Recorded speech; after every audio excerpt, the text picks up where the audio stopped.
그러면 자 지금부터 시작하도록 하겠습니다. 이제 종합 토론입니다. 저는 제가 전남대학교 교수는 교수인데 불명예스럽게도 제 앞에 명예라는 말이 붙어 있습니다. 예. 그래서 지금 현역에서 떠난 지 벌써 여러 해가 됩니다만 오늘과 같은 기회가 주어져서 매우 기쁘게 생각합니다. 특히 오늘은 말하자면 이 역사와 이 법학이 걸치는데 거기에 삼가경처럼 또 이제 정보와 그래서 마지막 우리 조명대 교수님 강의까지 있다 보니까 저한테는 매우 교육이 되는 의미 있는 날이라고 생각합니다. 그런데 지금 아시다시피 종합토론이 1시간인데 발표는 5분이 하셨지만 첫 번에 하신 이현욱 선생님의 발표에 대해서는 토론자가 없고 따라서 말하자면 정긍식 교수님, 김백철 교수님, 김대웅 교수님, 조명대 교수님 이 네 분의 발표에 대하여 토론을 정준영 교수님, 조지만 교수님, 원재현 교수님, 한상진 교수님께서 맡아주시기로 하였습니다. 그런데 이 분들의 토론과 또 발표하셨던 분들의 답변을 포함하여 1시간에 다 끝내야 하기 때문에 방법론적으로 조금 궁리를 할 필요가 있습니다. 그게 이제 첫째, 원래는 이 토론이 끝난 다음에 바로 맞으면 답이 있어야 이제 통상적으로 그렇게 해야 되는 것 같습니다만은 그것보다는 이 능률을 기하기 위하여 일단 특히 말하자면 다른 주장이 없으시다고 한다면 토론자께서 정준영 교수님, 조지만 교수님, 원재현 교수님, 한상진 교수님 순으로 5분에서 6분 정도 발표를 각각 해주시면 어떨까 싶습니다. 그리고 이 네 분의 토론이 끝난 다음에 그에 대하여 순서대로 정긍식 교수님, 김백철 교수님, 김대웅 교수님, 조 교수님께서 답을 또 5, 6분 정도로 해주신다고 한다면 시간이 잘 마무리되지 않을까 싶고 혹시 협조가 잘 되어서 시간이 조금이라도 여유가 있다고 한다면 맞으면 다른 온라인상 어떤 질문이라도 받을 수 있다면 좋지 않을까 생각합니다. 그러면 맨 먼저 정준영 서울대 규장각 한국학 연구원께서 토론을 해 주시겠어요? 네. 그리고 아까 말씀을 드렸다시피 맞으면 토론과 그에 대한 답을 하실 때만큼은 마스크를 벗으시는 걸로 양해하는 걸로 그렇게 하시기로 하죠. 네. 예, 부탁드립니다. 정경유 교수님 소개해 주셔서 감사드립니다. 예, 저는 첫 번째 정긍식 교수님의 발표에 대한 토론을 맡은 서울대 규장각 한국학연구원에 재직하고 있는 정준영이라고 합니다. 예, 시간이 제약이 있기 때문에 사실은 빠르게 이야기를 드리겠습니다. 사실 저는 오늘 이 법제사에 관련된 역사학과 법학의 여러 연구자 선생님들께서 모여 있는데 저는 전공이 사회학 쪽이고요. 사회사 혹은 식민지시기 연구자에 해당합니다. 사실 그렇기 때문에 사실 오늘 발표 토론에 관련된 전문성이라고 하는 건 좀 약할 수밖에 없는데요.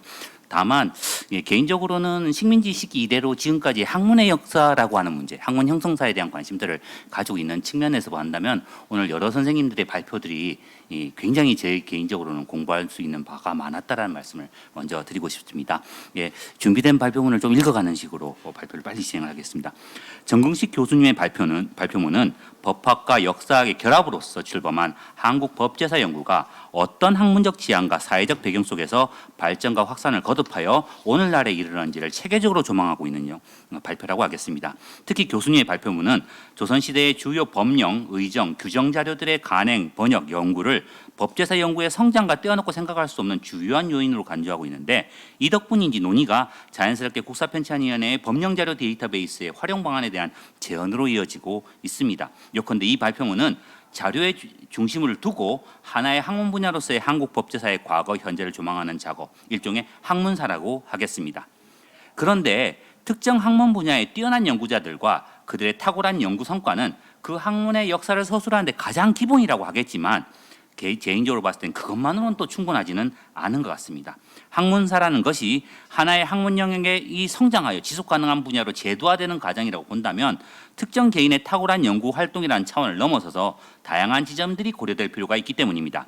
연구의 대상이 된 자료들이 지속적으로 발굴되고 간행될 수 있는 기반들이 얼마나 갖추어졌는지, 그리고 대학과 학회와 같이 이런 연구를 수행하는 연구자들을 키워내고 성장시키는 제도들이 어떤 특징을 가지게 되었는지, 나아가 연구가 한정된 전문 영역을 넘어서 그 시대의 가치, 그 사회의 필요성과 어떻게 조응해 가는지 등의 질문들이 그래서 제기되는 것인데요.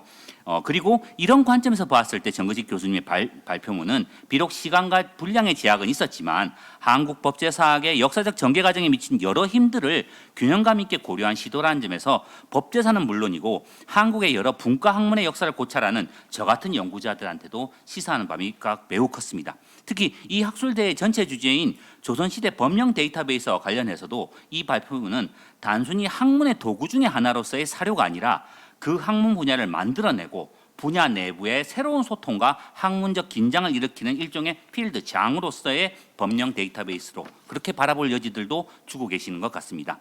이하에서는 이 발표문에 발전시켜 나가는 데서 필요한 몇 가지 사소한 지점들, 그리고 법제사의 문외아인 저로서 궁금했던 몇 가지 지점들을 간략하게 엿주는 것으로서 토론자로서의 무거운 짐을 면하고자 합니다. 우선 추가적인 설명을 조금 듣고 싶은 부분입니다. 교수님은 해방 이후의 역사적 분기점 중 하나로서 1973년 한국법사학회의 창립을 들고 있습니다. 다른 분과 학문의 학회 설립과 비교해 본다면 1973년이라는 시점은 조금 늦은 듯도 싶고, 그리고 한국법사학회의 창립이라고 하는 것들을 표방했을 때 나왔던 한국적 법학 수립이라고 하는 지향이라고 하는 과 관련돼서 1973년이라는 시점도 조금 신경이 쓰입니다. 심지어 그 이후에 활동이 미미했다는 점 언급도 하시고 계십니다. 서술만 본다면 1980년대 후반 법사학과 법사회학을 표방하는 새로운 연구자 그룹이 등장하고 이들 새로운 세대의 등장으로 이전까지 유명무실했던 법사학회가 리부트되었다라는 뉘앙스도 없지 않은 것 같은데, 그렇다면 학문을 제도하는 중요한 틀로서 학회, 특히 한국법사학회 위상을 어떻게 볼지가 궁금했습니다. 두 번째, 교수님의 발표문을 읽으면 법제사 연구가 발전했던 중요한 요인 중에 하나로 법전의 번역과 출간이 지목되고 있는데, 이런 번역과 출간의 제도적 기반에 대한 언급도 발제문에서는 충분치 않아서 약간은 아쉬웠습니다. 사실 이 문제는 김백철 교수님께서도 심지어 약간 언급하시고 계셨던 지점이었다고 생각합니다. 다른 학문 분야와는 달리 옛 법전의 번역, 간행은 순수한 학문적 관심을 넘어서서 사회적 필요와 관심을 반영할 수도 있을 것 같기 때문입니다. 가령 법제처를 중심으로 이루어졌던 법의 간행이라고 할까요? 그리고 특히나 한국법제원이 왜 대전해통이나 당률소의 소위 등을 출간하게 되었는지 등에 관련된 질문들도 좀 구체적으로 검토될 필요가 있지 않을까 합니다. 셋째, 발표문에서는 기존 법전 자료와 대비적 관점에서 고문서의 발굴을 거론하고 계시는데요. 이를 계기로 해서 조선시대 민사소송과 관련된 연구가 활발하게 전개되고 있음을 지적하고 있는 부분들이 개인적으로 상당히 인상적이었습니다. 하지만 분량의 제약 탓인지 주 78에서 보여주는 것처럼 연구의 성과는 생략되고 있으며, 이런 법령 DB와 관련돼서 민사소송과 관련된 자료, 즉 고문서의 위치가 어떻게 되는 건지 그 부분들도 약간은 분명하게 드러나지 않아 보입니다. 이것은 좀 부연 설명들을 부탁드리겠습니다. 마지막으로 맺은 말에서 교수님은 법제사가 법학과 역사학의 결합을 지향하는 영역임에도 역사학 일변도의 연구로 치우치는 경향이 없지 않았다는 지점들을 지적하시면서 안타까움을 표시하셨습니다. 토론자도 일정하게 그 부분들에 대해서는 동의를 합니다. 이와 관련돼서 대상과 방법의 다양화를 제언하셨는데 대단히 시의적절하신 제언이라고 생각합니다만 발표문의 분량이 짧아서 그 부분들이 충분히 이야기가 되지 않았던 아쉽다고 생각했습니다. 혹시 이 문제와 관련돼서 부연하고 싶으신 말씀이 있으시다면 조금 더 설명해 주시면 감사하겠습니다. 이상입니다. 네, 연구원님 감사합니다. 정준영 연구원님의 토론 자체가 저에게는 하나의 새로운 신선한 공부가 된 것 같습니다. 그러면은 아쉽지만 바로 다음 토론 조지만 교수님의 토론을 듣도록 하겠습니다. 정근식 교수님은 다음에 답해 주십시오. 네. 예, 안녕하세요. 예, 아주대학교 조지만입니다. 바로 말씀드리도록 하겠습니다. 김백철 교수님 발표를 잘 들었고요. 오늘 사실은 저는 이제 토론문을 준비한 게 이 글을 보고 준비한 거라 사실 그 발표에서 이제 중점을 뒀던 부분하고 이 좀 다른 점은 조금은 있습니다. 예. 그래서 그런 점을 이제 감안해 주시고 자료집을 좀 보시면서 이야기를 했으면 좋겠습니다. 그리고 저는 사실 짧게 말씀드리고 발표자의 의견을 듣는 게 더 중요하다고 생각합니다. 그래서 아주 짧게 말씀드리도록 하겠습니다. 사실 이 김백철 교수님의 글은 이 조선시대 전통 법정과 관련한 그런 연구 성과를 정리하고 그간의 연구 성과에서 미처 다루지 못한 과제라든지 향후 진행되어야 할 연구 등에 대한 그런 내용을 담고 있죠. 그래서 이 법의 발전상을 사실 이 글을 보면서 제가 느낀 것은 법의 발전상을 시대의 흐름과 관련해서 정말 그 파노라마처럼 그린 정말 그 하나의 풍경화 같은 그런 느낌이 들더라고요. 그래서 이런 그러니까 어떤 역사적 맥락에서 이런 법전 편찬이 이제 이루어졌던 것을 대단히 이제 잘 그려내고 있어서 이런 작업은 사실 사학자들이 정말 잘 할 수 있는, 그리고 김백철 교수님이기 때문에 할 수 있었던 그런 작업이 아니었나 그런 생각을 가지고 있습니다. 그리고 이제 이 글을 읽으면서 사실 몇 가지 이제 보충 하고 싶은 그런 의견, 그리고 이제 의문 나는 점, 이런 것들, 그리고 보충 설명을 부탁드리고 싶은 점, 이런 것들을 중심으로 토론에 가름하고자 합니다. 우선 필자께서는 그 최상위법인 경국대전에 대해서 특수한 설명을 하기 위하여 이제 전체를 특별법으로 평가하는 것은 이제 적절하지 않고, 이 해석 역시 주종이 전도된 그런 평가라고 하고 계시는데, 이는 마치 하위법인 행정법과 최상위법인 전을 동일시하는데 하는 게 적절하지 못하며 근대 법학 개념을 맥락을 고려하지 않은 채 무차별적으로 대입하여 온 오류라고 지적하고 있습니다. 저도 이런 지적들에 대해서는 대체로 동의하는 바이고요. 다만 이제 그 법의 효력과 관련한 그런 법의 단계 이야기는 상위법, 하위법이라는 그런 측면이 있고, 법의 효력 범위와 관련해서 일반법, 특별법이라는 그런 측면이 있는데, 이런 것들을 다 이제 도외시하기는 힘들다는 거죠. 그래서 이러한 도식을 어떤 과거의 법적 전통에 대입하다 보면은 이러한 저러한 문제가 이제 불가피하게 생길 수밖에 없고, 현재의 개념을 구사해서 살아가는 그런 상황에서는 현재의 개념이 포착하지 못하는 그런 부분, 때로는 과거의 개념 그대로 사용하고, 때로는 현재의 개념에 설명을 부과하는 방식으로 행해져야 할 수밖에 없다라는 그런 생각을 가지고 있습니다. 그래서 그리고 이제 보충 설명을 부탁드리고 싶은 부분은 이 김백철 교수님께서 이제 법치의 재검토를 말씀하시면서 그러니까 조선 시대를 단순히 법치라고 하지 않고 법치주의라고 이름할 수 있다라고 말씀을 하시는데, 여기 이제 어떻게 다른 것인지 이런 부분 하나 궁금하고요. 또 하나는 이제 그 법치주의의 논거로 들고 있는 것이 최상위 성문법의 존재라든지 일정한 국법 체계를 갖추고 있다든지, 아니면은 정교한 입법 절차를 갖추고 있다든지, 또 왕정이 이제 국법 수호의 의지가 있다든지, 이런 것들을 이제 법치주의의 논거로 이제 들고 있습니다. 이런 것들은 이제 사실 그 법치를 어떤 서구의 법치주의 전통과 다르게 설정하고자 시도하는 것으로 이제 보이는데, 이게 사실 그 우리가 사용하고 있는 그런 법치라는 용어에서 공통적으로 떠올리는 그런 이미지가 있는데, 그런 어떤 합의된 이미지 위에서 이런 어떤 개념들을 좀 사용해야 하는 것이 아닌가라는 그런 생각을 조금 하고 있는 것이죠. 그래서 이게 사실 그 우리가 이제 어느 정도 합의하고 있는 그런 법치라고 하는 개념은 이제 프랑스 혁명을 통해 가지고 국민이 나오고 이제 개인이 나오고 권리가 나오고 그 국민과 국가의 관계를 설정하고, 이런 데서 이제 법치라는 그런 그리고 이제 그 국민을 보호하고 최고 권력을 제한하고 이런 어떤 것들이 이제 포함되어 있는 어떤 가치적인 개념이 이제 개념적인 그런 성격이 조금 있는데, 그런 것과 달리 이렇게 법치라고 하는 것을 이제 조선시대 법치주의 말씀하셨지만, 이런 것들을 새롭게 설정하는 것이 어떤 의미가 있는 것인지, 또 우리 역사 설명에 이런 것들을 하는 작업이 어떤 의미가 있을지 좀 궁금해서 여쭤보는 것이고요. 또 마지막으로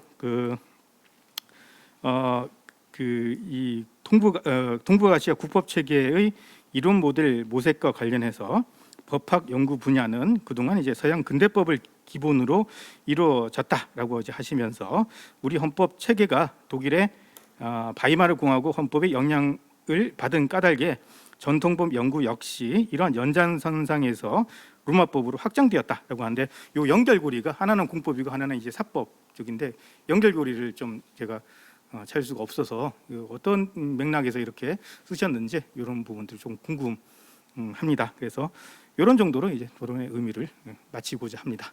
네, 두서없이 말씀드렸습니다. 네. 조 교수님 감사합니다. 네, 그러면 그 김백철 교수님 그에 대한 5, 6분 정도 답변을 준비해 주시고요. 이제 이어서 원재현 인천대 맞으면 인천학 연구원 원재현 박사님의 토론을 듣도록 하겠습니다. 예, 인천학연구원의 원재현입니다. 오늘 발표하신 김대홍 교수님의 발표문 잘 들었습니다. 이 발표는 법학적 법사학 연구의 측면을 좀 더 강화해서 현대 법학과의 임계점을 적극 찾음으로써 역사적 법사학 연구에서 상대적으로 경시되어 온 체계적 법학 이론의 적용과 현대 법학에서의 활용도를 높이겠다는 의도가 내재되어 있다는 점에서 매우 새롭고 고무적인 연구사 정리를 시도한 것이라고 평가됩니다. 그러나 이제 역사학도의 입장에서 봤을 때는 발표자께서도 말씀하신 법제사를 법학과 사학의 융합적 학문이라고 정의했을 때 사학의 그동안의 성과들을 좀 더 적극적으로 그중에서도 시기 구분론의 성과를 좀 더 적극적으로 받아들였으면 하는 아쉬움이 남습니다. 구체적으로 들어가서 말씀드리겠습니다. 한국사의 내재적 발전론의 성과를 최대한 비판적으로 활용하는 조선시대 형법사 내지 형사소송법사 연구를 지향하셨는데 저는 이제 그런 쪽으로 좀 지향했으면 한다는 말씀을 드리면서, 발표자는 발표 요약문 첫 문단에서 민사소송에 해당하는 사송과는 달리 형사소송에 해당하는 옥송은 조선시대 전중 후기 시기별로 뚜렷이 구분되는 차이점을 발견하기 어렵기 때문에 시대순에 따른 분류가 큰 의미를 갖는다고는 보기 힘들다라고 하셨습니다. 그러나 이 발언은 융합학문의 파트너인 역사적 법사학 연구자들에게 큰 신뢰가 될 뿐만 아니라 한국사 연구자 일반에게도 대단한 결례를 범하게 될 수 있습니다.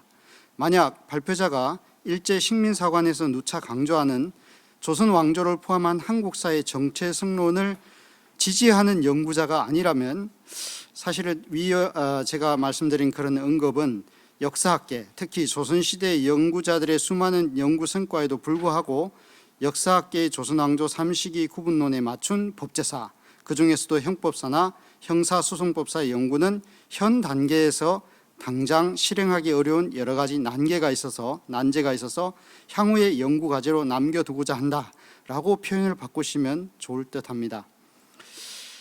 이와 함께 조선시대 형법사나 형사소송법사의 측면에서 실제로 많은 변화가 있었다라는 것은 본 발표문 내에서도 여러 곳에서 언급이 되고 있습니다. 예를 들면 형벌론 연구 성과 중에서 조윤순 교수님의 성과를 언급하면서 영조 때 남형 혹형 페이지를 들었는데, 이는 현대 법학의 주요 관심사 중에 하나인 인권 신장의 관점에서 보더라도 역사 발전의 중대한 계기로 볼 수 있습니다. 그리고 사회적 범죄에 대한 죄 중에서 유승희 교수가 언급한 한성부 경제범죄의 특징 분석에 대한 부분에서는 조선 후기 민인들의 신분 상승 욕구의 정대와 상품 화폐 경제의 발전이라는 사회적 대변화를 반영한다고 분명히 발표자도 서술하고 있습니다. 차인배 교수님의 포도청 연구에서 언급된 포도청의 등장 시기와 그 성격 변화, 김영석 교수의 의건부 연구에서 언급된 추국의 의미 변화 등도 또한 시대 변화를 극명히 드러내는 중요한 특징들이라고 할 수 있습니다. 토론자는 여기에 대해서 한 가지 더 첨언하자면, 노비 제도에 대한 조선 왕조의 법규에도 조선 후기로 가면 수많은 변화가 수반되는데 사실 이건 15세기 인구의 절반 정도 또는 그 이상에 해당되는 노비가 19세기에 가면 10% 내외로 급격히 줄어드는 현상과도 일정한 연관이 있어 보인다는, 그래서 노비 제도의 변화라는 것도 역시 형벌과 관련된 형사법 측면에서 또 이야기를 해줄 수 있지 않을까 하는 생각이 듭니다. 이 밖에도 구체적으로 찾아보면 수많은 형법, 형사소송법 관련 분야에서의 구체적 법조문의 변화가 광범위하게 나타나고 있으므로 이를 체계적 기준에 의해서 정리해 줄 필요가 있습니다. 토론자는 발표자가 향후 조선 왕조 시기 구분론을 좀 더 법학적 관점에서 쉽게 접근하고 활용할 수 있는 방안으로 고종대 초반에 편찬된 대전회통의 서술 방식을 원용할 것을 권고해 봅니다. 주지하듯이 대전회통은 조선 초기에 편찬된 경국대전부터 1746년에 편찬된 속대전, 1785년에 편찬된 대전 통편을 거쳐 고종 2년에 편찬된 대전 회통에 이르기까지 형법과 형사소송법은 물론이고 법제사 전 분야에 관련된 법률안이 500년 조선 왕조의 운영 과정에서 어떻게 그 조문이 수정, 보완되어 왔는지 상세하게 정리되어 있습니다. 따라서 본고의 경우 발표자는 조선 왕조의 변화와 발전의 모습을 굳이 기존 역사학계의 분류법인 조선 전기 또는 초기, 그리고 조선 중기, 조선 후기의 3시기로 분류하기 어렵다면 법사학의 시기 분류로 앞서 언급한 4개의 대전 편찬을 차례로 시기 구분의 기준으로 삼아서 3개 내지 5개의 시기로 구분해서 그 시기별 특징을 언급해 줄 수 있지 않을까 생각합니다. 물론 이는 당장 시행하기는 어려운 듯합니다. 장기적인 과제로 두겠습니다. 그 다음 이제 연구사 정리의 대상을 현실적 합리주의 측면에서 한정하는 방안에 대해서 저도 발표자의 고충을 충분히 이해합니다.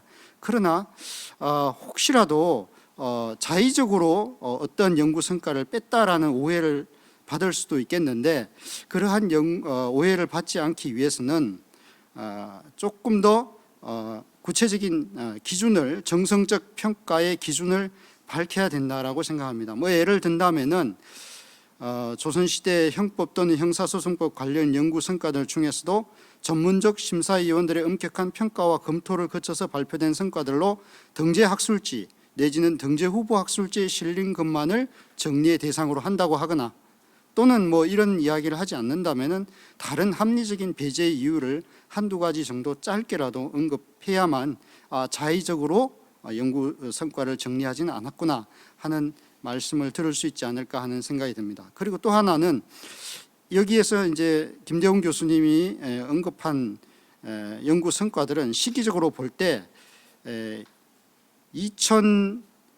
2010년까지의 법제사 관련 연구 성과는 거의 대부분이 배제되어 있고, 또 2018년부터 2021년까지 약 3년 반 정도의 최근 연구도 언급되어 있지 않습니다. 앞으로 이 부분은 잘 정리해야 될 것 같고, 2010년까지 법제사 관련 연구사 정리는 학술원에서 2010년에 편찬된 한국의 학술연구 법학2에 잘 정리되어 있다. 그러므로 이를 생략한다라고 언급해 주시면 좋겠습니다. 이상입니다.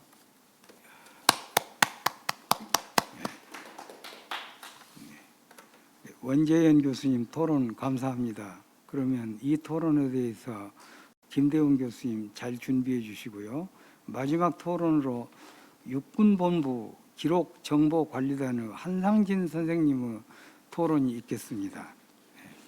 예, 안녕하십니까. 육군기록정보관리단에서 그 디지털 아카이브를 총괄하고 있는 전자기록과장 한상진입니다. 저희 오늘 발표자께서 해주신 조선시대 법령 DB의 활용도 제고를 위한 개선 방안에 대한 발표를 잘 들었습니다. 특히 이제 발표 첫 마디 중에 그 문장으로 흩어져 있는 지식을 잘 모으면 새로운 생명력으로 태어난다. 그래서 이제 이 새로운이라는 용어를 말씀하시면서 이 문제점으로 크게 6가지 문자열 검색에서 의미 검색으로, 즉 스트링이라는 것에서 씬 검색으로의 그 차이점, 그다음 새로운 구조론이 필요하다. 그다음 3번째로는 뭐 이용자의 인터페이스가 부재한데 그런 것들이 해결이 돼야 된다. 그다음 4번째로 온톨로지의 필요성과 5번째로 시멘틱 기술의 필요성, 마지막으로 시소로서의 부재에 대한 그런 내용으로 설명을 해주셨습니다.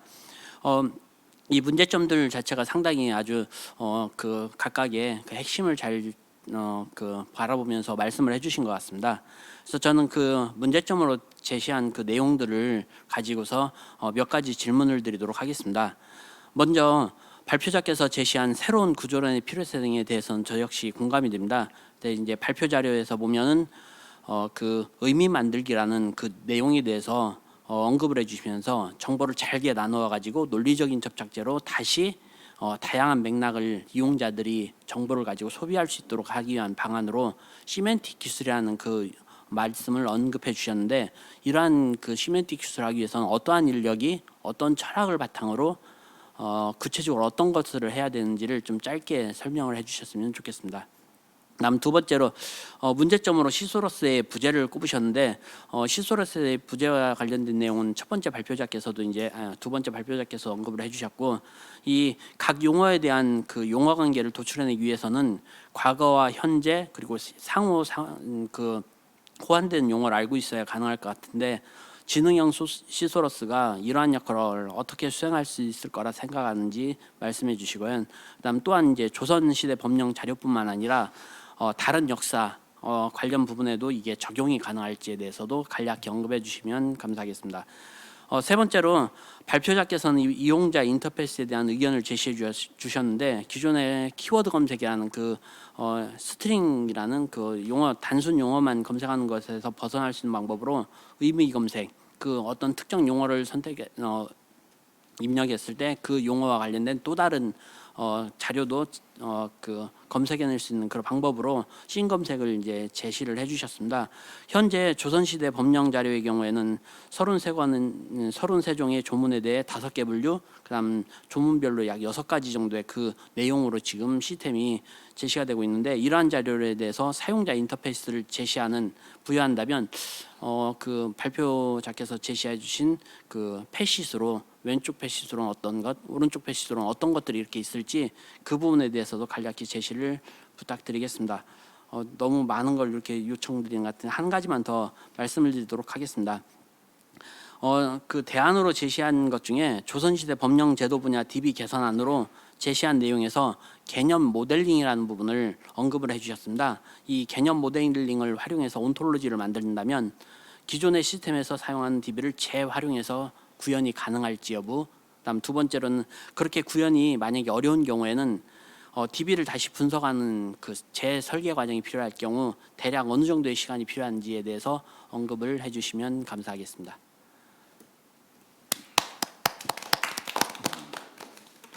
네, 한상진 선생님 감사합니다. 그러면 바로 이어서 이제 그 발표자들의 답변을 듣도록 하겠습니다.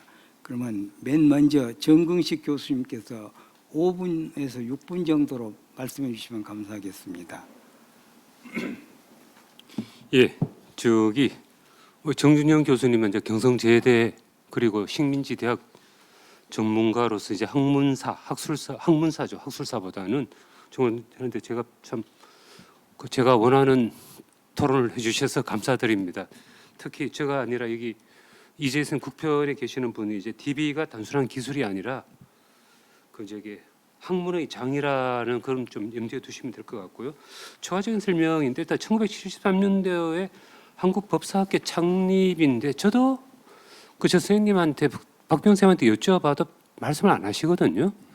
그때 73년도고 그때 이제 하신 분 보면은 박병호 선생님 지금 91이신데 그때 선생님이 조교하셨거든요. 그러니까 전봉덕 선생님하고 그 다음에 저기 위에 분들이 하시고 이제 작년에 돌아가신 현성정 선생님 돌아가는 그런 분 일단 1973년이라고 이야기하는 것이 1972년도에 유신이 있었고 그때 나온 것이 한국적 민주주의였거든요. 그러니까 한국적 법학의 수립이라는 거와 그런 거 맞물려 있지 않는가 하는 느낌. 그러면서 특히 이게 이제 실무가 중심으로 해서 이제 지금 별 의미 없지만 이제 법학원 거기에서 회의하고 법학원 그때 원장 도움을 받았으니까 그 두 가지 관점을 아마 해야 될 것 같아요. 특히 이제 한국적 법학 수립을 이야기한다면 이제 역사 연구가 중요하다라는 그런 면을 하나 생각을 해야 될 것 같고요. 그 다음에 실제 1973년도 설립되고 75년도에 저기 창간호 나오고 뭐 1년에 한 건 나오다가 뜨문뜨문 나오다가 거의 부지되었다가 1980년대 중후반부터 이제 본격적으로 제가 86년도 아마 처음 제대로 된 게 아마 정용현 선생님께서 초대하셔가지고 전남대에서 이제 학술대회 한 거고 그때 저는 이제 전남대 처음 간 그때였는데 그때부터 계기가 되었다는 증명이라고 이야기할 수가 있고요. 그렇다면은 이제 법사학회 위상이라는 게 기본적인 것은 일단 후순위죠. 역사는 아마 역사 전공하시는 분 많이 계실 텐데 지금 우리 사학과에 사학사 전공 교수 따로 있는지 모르겠네요. 서울대도 없고 겉다리를 하니까 그렇게 생각하면 마찬가지일 것 같고 그러니까 결국은 그 80년대라고 이야기하는 그 연구자의 폭정이라는 측면에서 나타날 수 있을 거고요. 우리 정유영 선생님 전공하고 있는 삼국 사회사도 마찬가지죠. 그죠? 그러니까 이제 초기에 이상백 선생님이 50년대, 60년대까지 활동 안 하신 것 같은데 열심히 하시다가 그마 80년대 저기 신용화 선생님이 본격적으로 했고 그 다음에 이제 신용화 교수님 첫째자 이번에 정년하신 박명 교수님 첫째자죠. 그 심희 교수가 그거거든요. 박병 선생님 첫째자가 또 두 분 중앙고 동기예요. 그런 면에 맞물려 있는 것 같고요. 그런 면에서 한번 생각을 하는 그러니까 80년대의 절정제로 시작을 하고 대학 정원이 엄청나게 늘고 그다음에 대학교가 폭정하면서 연구자가 늘어났다는 것이 이제 학문 영역의 다양성을 생각할 수 있을 것 같고요. 그다음에 이제 두 번째 질문에 이제 왜 법제처, 법제연구원, 법제연구원은 이제 법제처에서 설립했고 그러면 하는데 그거 역시 좀 알 수가 없어요. 그러니까 여기에서 알 수가 없는 게 첫 번째의 경우에는 발표문에서 말씀드렸지만은 식민지기에 법학에서 역사를 강조한 교육을 받은 실무가들의 역량이 아닌가. 그러니까 이제 초대 법제처장이 유진호 씨였고 그 이후에 대부분 설교 씨도 법제처장까지 하셨고 법적이 해보니까 그런 역량을 볼 수가 있을 것 같고요. 또 하나 좀 어떻게 봐야 될지 모르겠는데 초기에 보면 석사학위 논문이 역사 논문이 형법사 논문이 상당히 많습니다. 이건 제가 따라 한번 점검할 필요가 있는데 그런 실무적 역량이 아닐까라는 그런 생각을 이야기를 할 수가 있고 또 하나 나오는 것이 이제 법학만의 특성인데 서울대학교에서 서울대 법과대학에서 첫 강의가 서양법제사 강의였거든요. 김정한 선생님이 이제 강의를 하시면 서양법제사 강의 이때는 이제 민법을 공부하기 위해서는 서양법제사 로마법을 반드시 공부해야 한다는 분위기가 아주 강했고 아마 정선생도 마찬가지였고 그러니까 저는 민법 전공은 아니지만 80년대 중후반까지 되었다가 이제 그리고 뭐 항상 이제 당연히 하는 거였고 아마 그게 85년대 최병주 선생님 로마법 전입으로 오면서 그 민법 하시는 분부터 다른 분위기들 그런 역량이 있는데 근데 선생님한테도 여쭤봤거든요. 63년도에 한국법제사 전임으로 발령을 받으셨는데 글쎄 전임 발령 받을 때 법대 분위기가 어땠습니까? 이렇게 전 답을 안 하시고 있는데 좀 그 두 가지 측면을 이야기할 것 같고요. 고문서 발굴의 경우에 전 고문서 연구는 일단 초서로도 역사학자가 많이 접근하고 있는데 지금 좀 약간 너무 민사소송법이라고 하는 게 아주 기술적이고 정치한 규정인데도 이걸 함부로 이용하는 측면 일단 실체는 많이 밝혔는데 너무 말이 나간다 그런 측면이 있고 특히 이제 한상권 선생이라든가 문숙잠 이렇게 고문서 나올 수 있고 다음에 마지막에 고문서는 이제 일단 결송 위반 판결문이 많이 발굴되었기 때문에 이제 추상적 수준에서 이제 구체적 단위로 갔다는 이야기를 말씀을 드렸습니다. 그다음 방법의 대상과 방법의 다양한 제안을 하셨는데 일단 아까 우리 김대원 교수 발표문에 나왔지만은 이행 미행 그 별것 아닌 것 같지만은 이제 그렇게 세밀하게 파고드는 그런 그 이야기고 또 하나 나오는 것은 이제 뭐 어쨌든 못 하고 있는데 지금 거래법이 너무 빈약합니다. 그러니까 이제 매매 문서는 엄청나게 많은데 사건이 없거든요. 그런 면에서 자료의 발굴, 다음 한편 나오는 것이 이제 뭐 형법 자료에서 너무 지금 교화와 형정을 이렇게 분리하는 걸 넘었습니다. 이것으로 답변을 마치도록 하겠습니다. 제가 시간을 잡아먹었는지 모르겠네요. 예. 네, 감사합니다, 정응식 교수님. 그러면 이어서 김백철 교수님 답하시겠습니까? 예. 네. 예, 그럼 바로 답변 드리도록 하겠습니다. 조지만 교수님께서 크게 네 가지 그런데 정도 좋으시다면 잠깐 마스크를 이렇게 하셔도 예, 한 5분 동안 아, 예, 그 조지만 교수님께서 크게 네 가지 정도를 말씀을 해주셨습니다. 그 토론문 안에는 네 가지 정도가 있고 네 번째는 생략해 주셨는데 제가 아마 좀 고쳐야 되는 부분들 좋은 지적을 해주셨고요. 첫 번째부터 세 번째도 사실은 실제로는 이게 답변보다는 제가 좀 고쳐야 되는 부분들인데 그런 내용들을 잘 지금 확인을 해주셔가지고 제가 원고를 고치는데 좀 많이 활용이 될 것 같습니다. 뭐 그럼에도 일단 답변을 간단하게만 드리면은 첫 번째는 이 분야는 사실은 조지만 선생님께서 전문 분야입니다. 그러니까 특별법이라든가 우리가 알고 있는 경국대전 형전의 가치 그리고 대명률과의 관계를 아주 밀도 높게 연구하셔가지고 그 관계들을 설정하는 부분들을 연구하셨기 때문에 그러니까 강론이나 전체 내용에 대해서 이견이 있는 게 아니고 그러니까 이 연구 성과 이전에 그러니까 조지만 선생님이 이 연구 성과를 내기 전에 그러니까 선행 연구가 인용되는 방식에 문제가 있었다는 걸 제가 이제 문제 제기한 거고 저는 이제 문제만 제기하고 실제로는 조지만 교수님께서 이제 그걸 풀으셨는데요.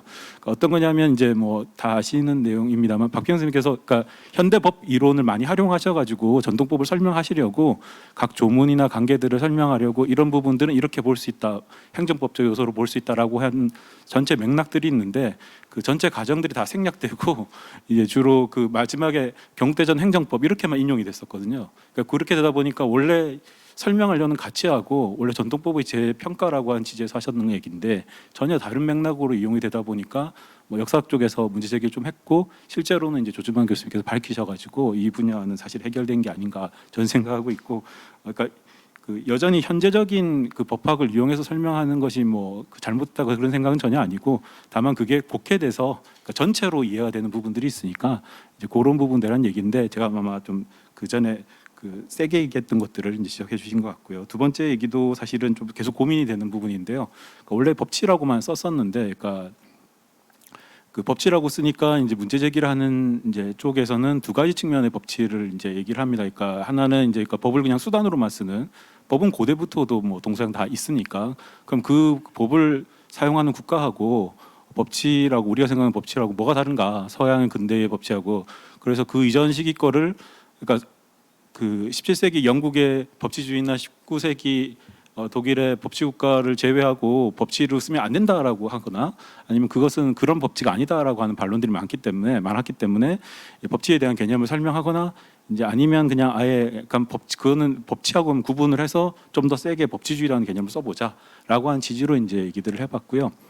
그래서 아마 이거는 개념에 대한 얘기들은 좀 더 고민이 사실 필요하고 이제 문제 제기하셨던 내용들은 대체로 이제 서양에서의 법치 개념이 성립되는 과정인데 아까 잠깐 제가 조금만 얘기했습니다만 실제로는 이제 서양에서의 자연법 사상이나 사회계약론 쪽에서 나오는 그 맥락들하고 그리고 이제 명청에서 활약하고 있는 예수회 활동들이 있습니다. 예수회가 주로 중국을 유럽에 소개하는데 그러니까 좋은 방향으로 소개하는 건 좋은데 지나칠 정도로 미화된 방향으로 소개하는 경향도 사실 있습니다. 그래서 그러니까 영국이나 프랑스나 이런 쪽에서 자기 정치 개혁의 논리를 쓸 때 그러니까 실제 중국이 아니라 좀 더 이상화된 중국. 그러니까 우리가 알고 있는 르네상스기에서 계몽주의 시대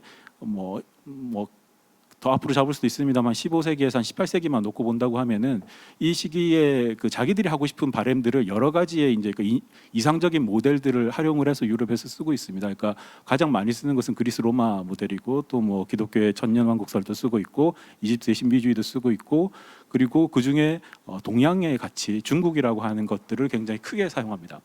뒤에는 다른 것들도 많이 들어옵니다만 그래서 이 중국을 통해서 계몽주의 운동들을 열심히 펼치는데 그래서 그리고 거기다가 그리스 로마의 모델을 중국에 투영해 가지고 그러니까 실제 중국이 아니고 실제 명나라의 문화가 아니라 자기들이 그리스에서 이상으로 생각하는 정치 철학을 명나라 꼴로 이제 치환시켜서 예수회가 그렇게 사실 소개했기 때문입니다.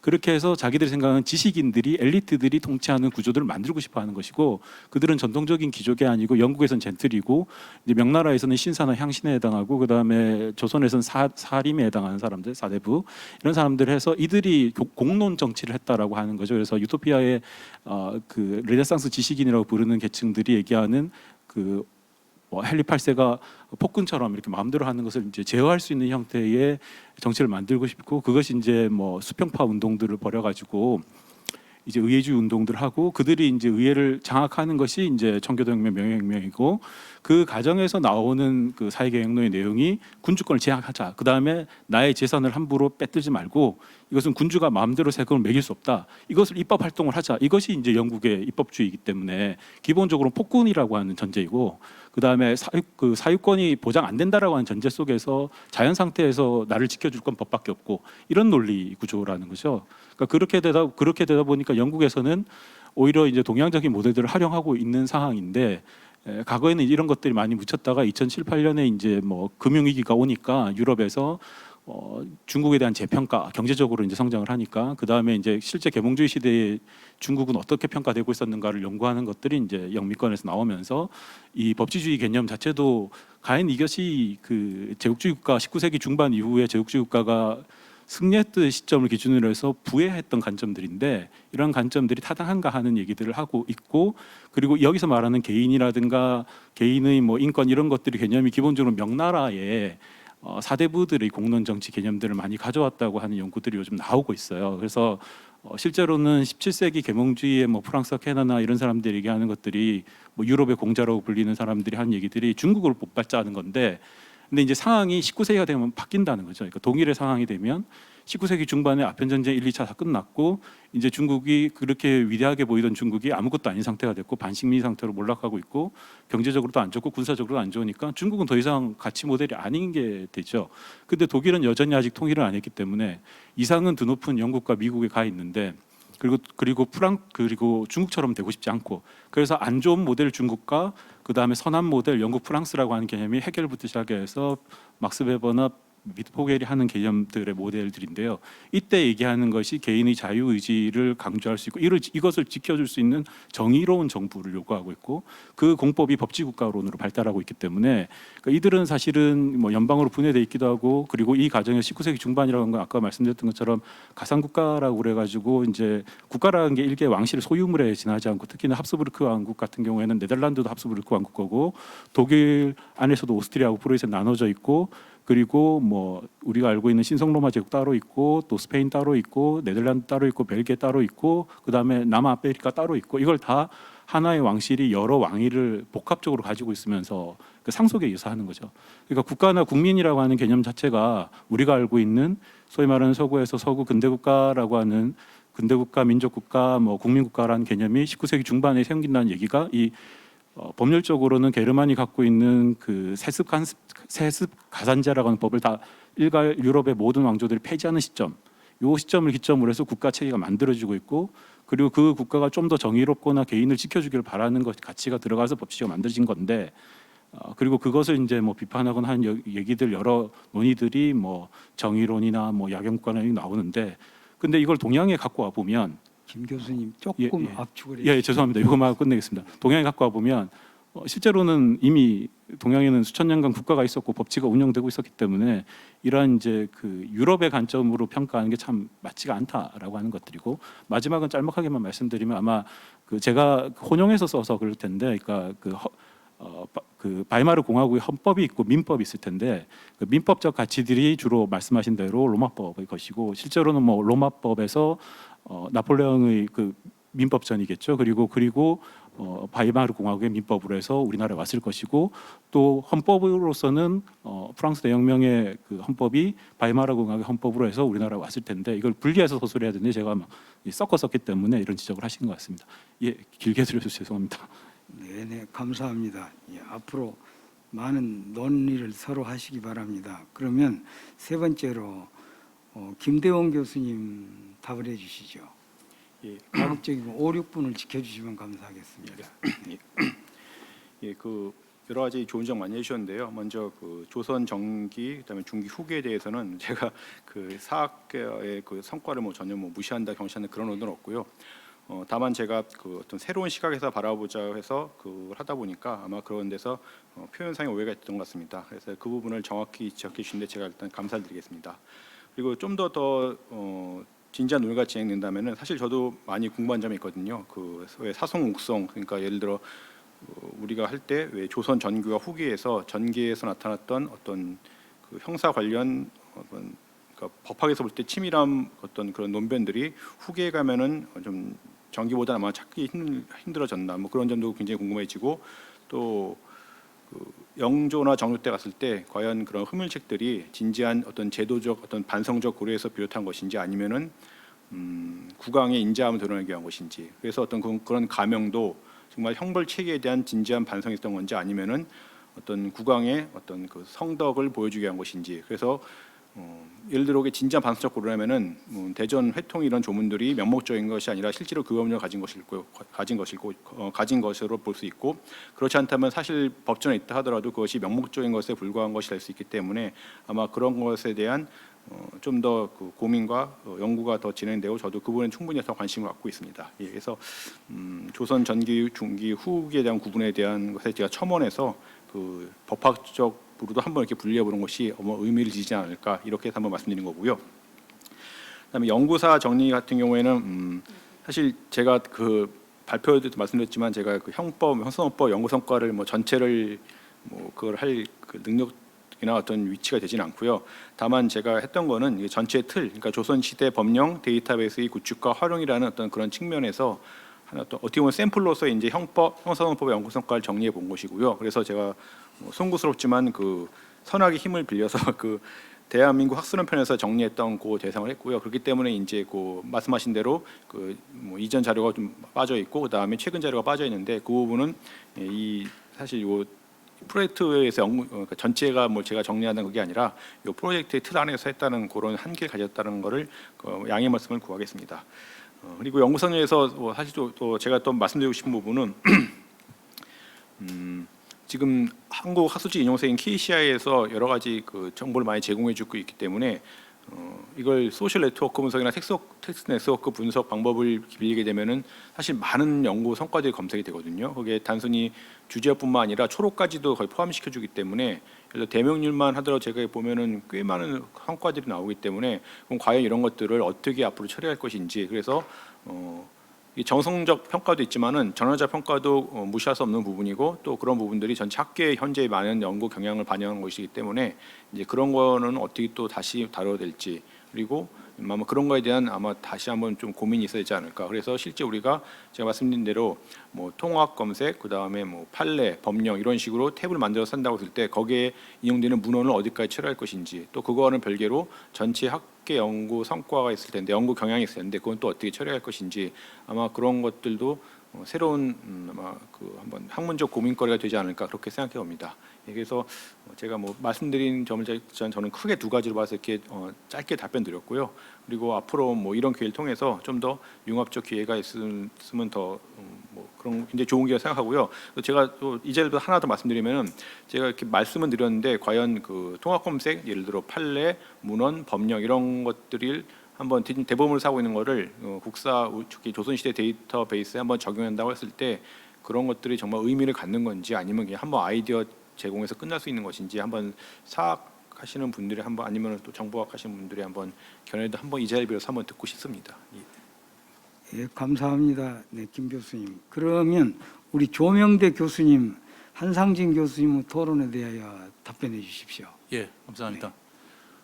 우리 한 박사님께서 그 논리적 접착제를 활용해 가지고 새로 뭘 짜내는 그 방법에서까지 언급도 하셨고 질문을 주신 게 시멘틱 기술을 어떤 인력이 활용을 할 건가 그리고 어떤 철학을 바탕으로 그렇게 할 것인가 그리고 구체적으로 무엇을 해야 될 것인가라는 질문을 주셨습니다.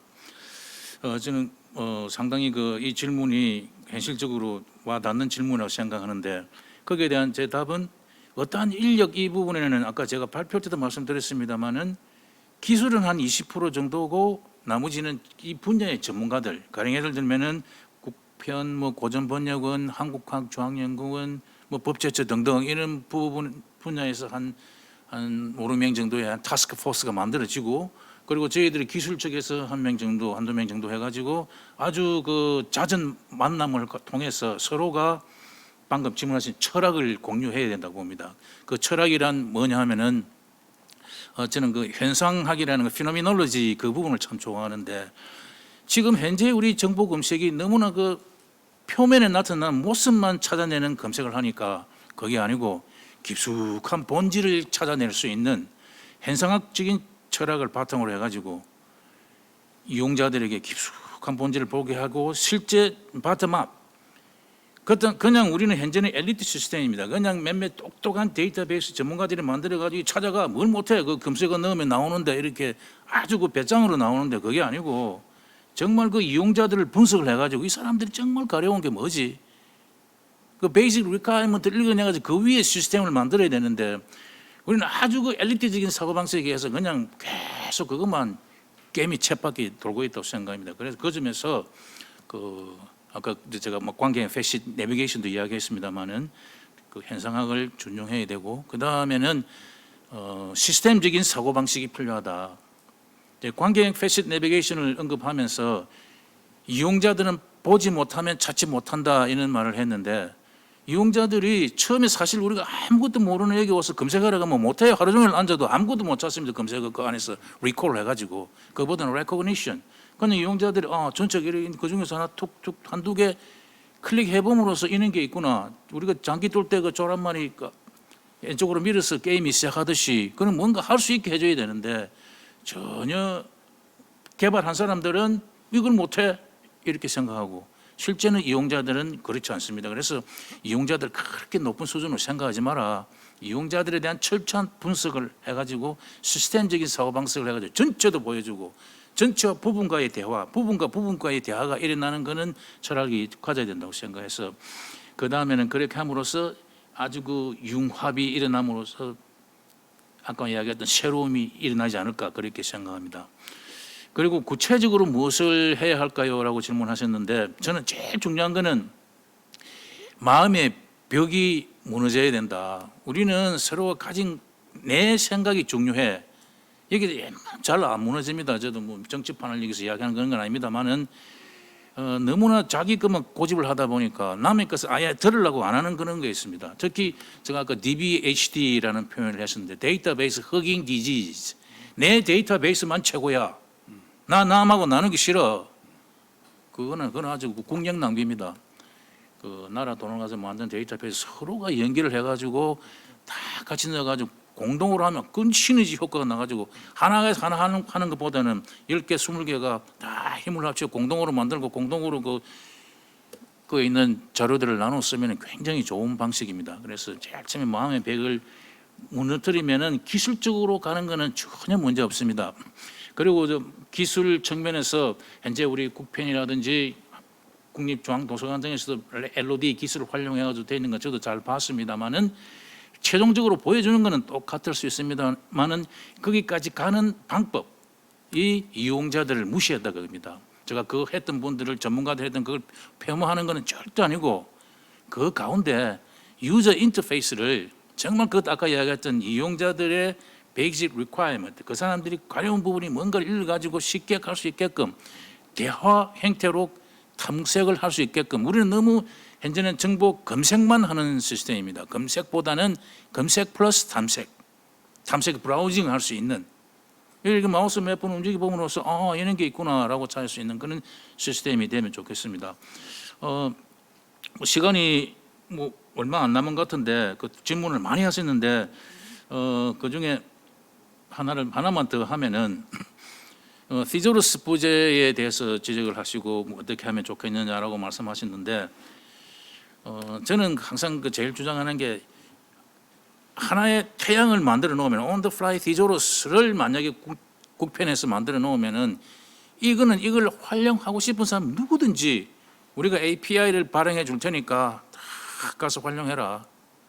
그러면은 그 국편으로서도 굉장히 그 만든 그 당위성에 대해서 엄청나게 칭찬 들을 수 있는 이야기입니다. 그게 천문학적인 돈이 드는 것도 아니고 그래서 그런 식으로 해가지고 on the fly 디조로서만 적석에서 이용자들이 활용할 수 있게끔 기존의 방식의 디조로서를 말하는 건 절대 아니고 누구든지 마우스 가서 바로 적석에서 바로 활용하는 아까 공정급여가 되듯이 그 중단 없이 바로 활용하는 그는 on the fly 디조로서가 만들어질 수 있습니다. 그는 API만 발행하면 충분히 가능하고, 그리고 한 가지 더 가면 on the fly thesaurus에서 우선순위를 만약에 국편에서 한다면 정보나 작업 말씀하셨는데, 정보나 작업에 제 생각에는 우리 그 시멘틱 기술이 반드시 저는 들어가야 된다고 생각합니다. 여기에도 마찬가지 우리가 20%의 기술을 도와드리면은 아주 좋은 그 작품을 만들어낼 수 있고, 제가 그동안에 제가 발표하고 난 뒤에 인터넷 검색을 하니까 에드워드 와그너 교수하고 전남대학교 송준호 교수님께서 그 한 좋은 아티클이 있더라고요. 제가 이야기했던 그대로 그게 들어있다고. 온톨로지 기반으로 그 정보나 작업하는 그런 말 그대로. 저는 사실 그걸 몰랐어요. 그래서 제가 발표하고 난 뒤에 보면 그런 내용이 있더라고. 그러니까 이거 제 혼자 막 고집스럽게 우기는 게 아니고, 어쨌든 제가 발표할 때 말을 했듯이 정확한 정보를 일목요연하게 보여주자. 그러니까 증거된 객관적으로 다 인정하는, 그래서 여러 팀이 필요한 겁니다. 거기서 활용할 수 있는 자료들을 보여주면 좋을 것 같습니다. 그래서 하나의 태양을 만들어서 API를 활용해가지고 여러 사람들에게 다 보여주자. 이런 제가 시간이 네, 끝났습니다. 시간이 이제 된 것 같는데 다 답을 못해서 죄송합니다. 제가 원래 꼴찌가 그렇습니다, 원래. 네, 그러나 매우 충격적인 말씀을 하셨고, 아마 이 충격을 우리 정근식 회장님을 비롯하여 법사학회 다 그렇게 받아들이지 않을까 싶습니다. 그런데 어떻든 지금 이제 시간이 아까 4시 25분에서 5시 25분에 끝나야 하는데, 그럼에도 불구하고 혹시 지금 온라인 상으로 이 토론을 듣고 계시는 분께서 혹시 이렇게 특별히 의견을 발표하신다든가 또 의견을 듣고 싶은 분이 계시다고 한다면 기꺼이 하시겠습니까? 들어오면은. 그렇군요. 네네네, 좋습니다. 그런데 좋습니다. 그러면 이런 식으로 해서 우리가 끝낼 수밖에 없겠습니다만은, 오늘 저에게는 우선 여러 가지 면에서 충격입니다. 우선 첫째로 이 유명한 국사편찬위원회에서 한국 법제사를 소재로 한 학술회의가 이제 처음이라고 한다는 거, 이 자체가 첫째 충격이었고, 또 하나는 두 번째로 오늘의 모임이 단순한 법학과 역사학만이 아니라 이게 말하자면 정보학까지 낀 어떤 면에서 입체적인 말하자면 성격의 학술회의였다는 점에서 매우 충격스럽습니다. 근데 어떻든 그런 점에서 발표와 토론 모두 밀도가 높은 말하자면 그런 학술회의가 되지 않는가 싶고, 이런 점에서 특히 학제 간의 연구가 더더욱 필요하고, 제가 말하자면 조 교수님 강의를 들으면서 이래서 AI에 대한 우리가 접근도 실은 필요하겠다 생각도 드는 겁니다. 그러면서 조금씩 좋아진다든가 뭐 그런 느낌도 드는데, 어떻든 이거야 무식은 저 소감일 뿐이고, 아무튼 이런 말하자면 걸 말하자면 기대와 또 아쉬움 또 충격 이런 것을 남긴 채로 오늘 우리는 이 제56회 국사편찬위원회 한국서 학술회의 조선시대 법령 DBU 구축과 활용을 이제 마쳐야 되겠습니다. 이 학회를 준비해 주신 말하자면 국사편찬위의 연구관님들, 편수관님들, 그 밖에 기술 등등을 맡아주신 분들 정말로 감사합니다. 딱 정각에 끝났음을 기쁘게 생각합니다. 수고하셨습니다. 수고하셨습니다.